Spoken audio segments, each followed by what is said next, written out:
Gut, liebe Leute, Diablo 4 Inside the Game, ja. Es gibt zur Welt von Diablo 4 ein neues Video, gestern gepostet vom offiziellen Diablo-Kanal vor 16 Stunden.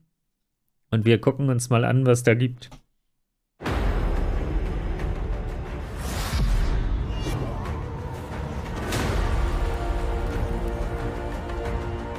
Sanctuary is the world in which the story of Diablo takes place, and it's the battleground for the souls of humanity and the fight between angels and demons. Sanctuary is a vast world, and there'll always be something new in every area, like hordes of enemies, safe haven towns, resources to gather, events, quests, and more.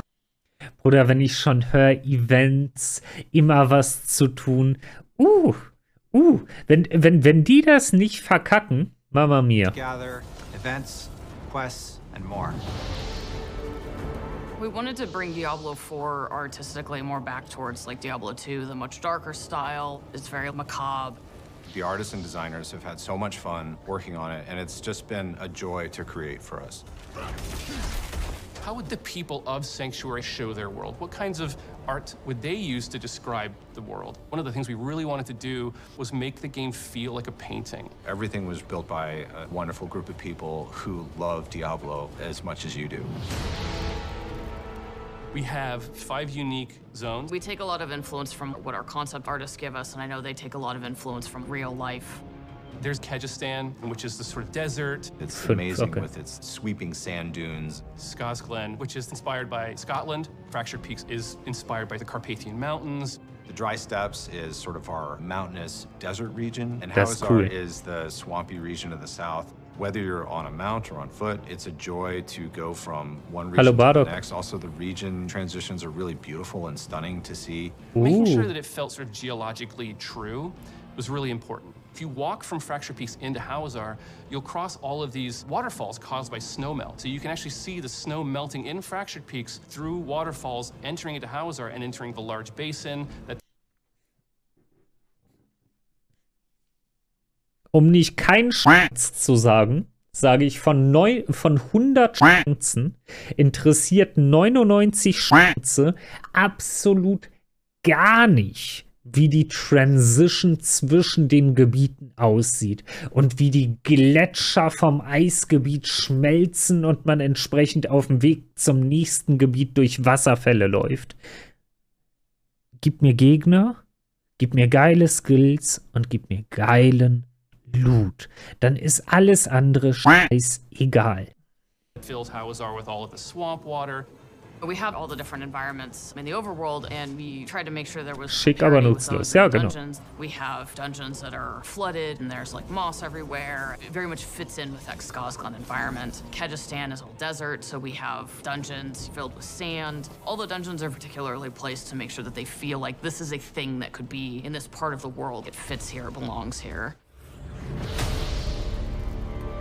Monster, we definitely endlich. redesigned some of the monsters. For example, the Fallen family has gone through a major redesign to make them feel more grim, a little scarier, a little darker, to match the tone of Diablo IV. Monster families are a way to describe the group of monsters that create a combat experience. So a lot of times there'll be brutes and swarmers, melee or casters, and that's the term that we use to sum up the vampires or the drowned or the undead. Oh, die waren cool.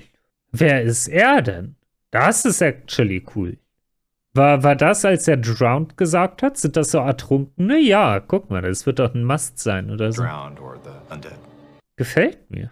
And all of them have unique abilities, but they all synchronize together. They bolster each other and improve how they work on the battlefield so that every time you fight a pack of, let's say, goatmen, it's always different. Jetzt die Frage, ob er das nur sagt, weil es gut klingt, oder ob sie das tatsächlich gemacht haben.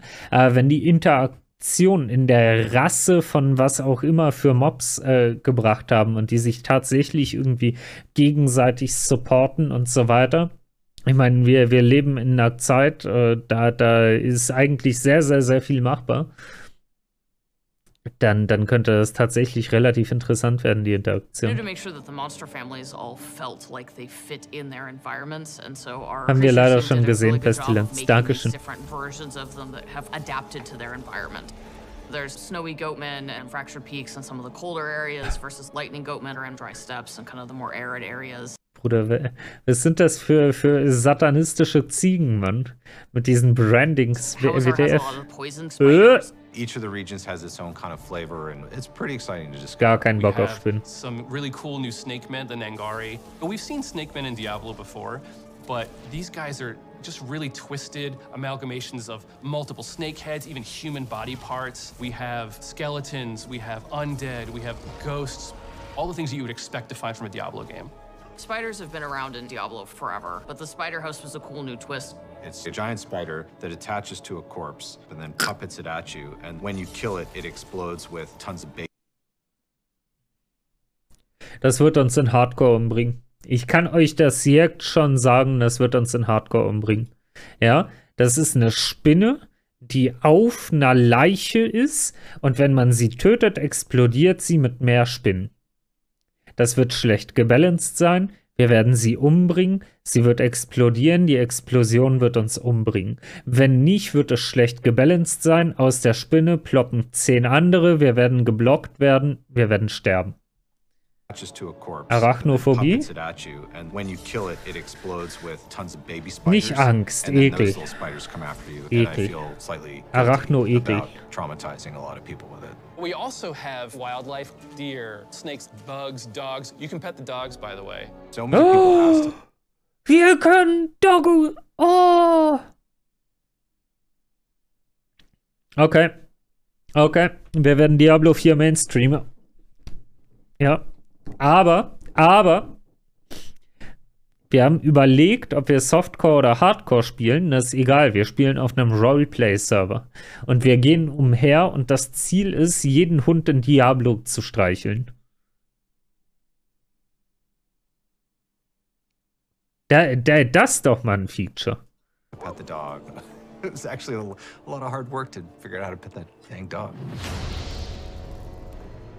You have so many activities that you might run into. It could be a stronghold, it could be side quests, you might have key dungeons to do, there could be bounties to pick up, you might encounter a world boss, you might encounter an invasion event of some kind. We have much longer, sort of narrative-heavy side quests, and we have some shorter side quests, so you never feel like you're always doing the same thing. The pacing is always a little bit different. One of the things that I really loved about our announcement was the By 3 They Come cinematic. I was able to build a quest where you actually get to go to those places. You get to go to the town. You get to go inside the chapel.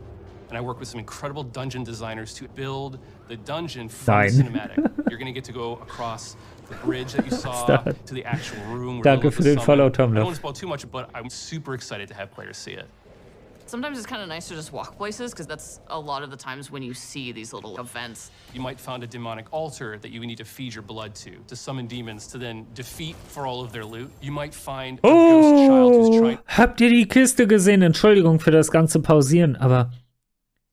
Das ist ein Blutaltar. Da zapfen wir uns selbst fast tot.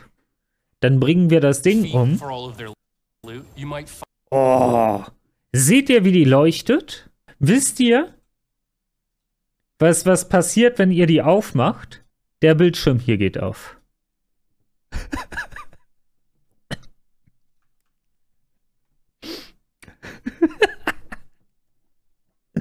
Imagine. Stellt euch das einfach mal vor. Ey, Instant Alt F4. Instant Alt F4. Oi, oi, oi, oi, oi. Was daran so besonders? Gar nichts. Aber das Leuchten hier und so, mein innerer Loot-Goblin ist sehr befriedigt, wenn er diese Kiste sieht. Die sieht schon juicy aus.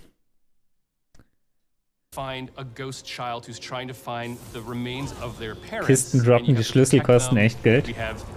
Oh, das hat mich als Kind so viel Geld gekostet.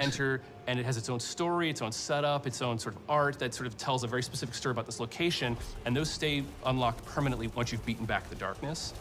We did a lot of figuring out the balance between, like, how much space do we need for players to play through these dungeons versus how much space do we need to make them look cool. My favorite is this one called Endless Gates. It's got these teleporters, and these teleporters actually take you to other dungeons, so you'll end up in a cave, a crypt, or... Das ist geil. And every time you go in, it's ein Dungeon, das dich in andere Dungeons teleportiert, dass man viele verschiedene Tilesets und Gegner sieht. Gefällt mir sehr gut. It's designed to change.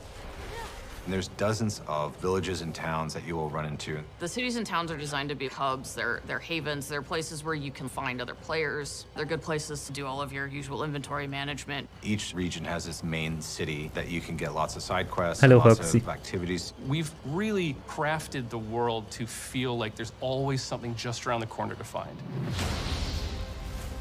In Diablo IV, you actually get to walk Sanctuary.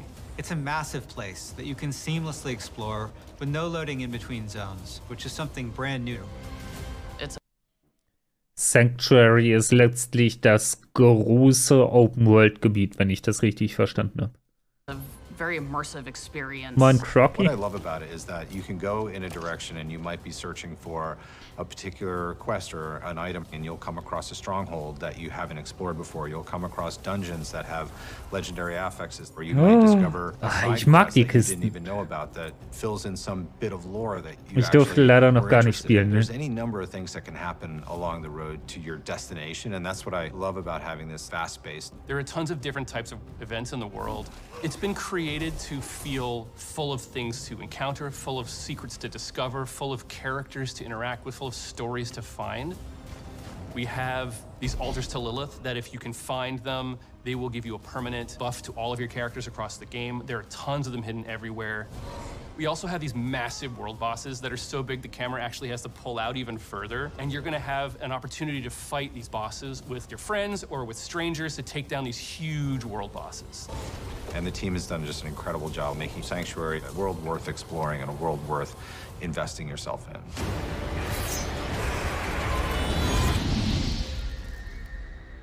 Interessant. Und hier sehen wir nochmal die Beta-Daten. Ich hoffe, das konnte euch ein bisschen tieferen Einblick zu Diablo 4 geben. Persönlich freue ich mich sehr auf die Beta und ich bin mir sicher, wir werden uns dort wiedersehen. Macht's gut. Ciao, ciao.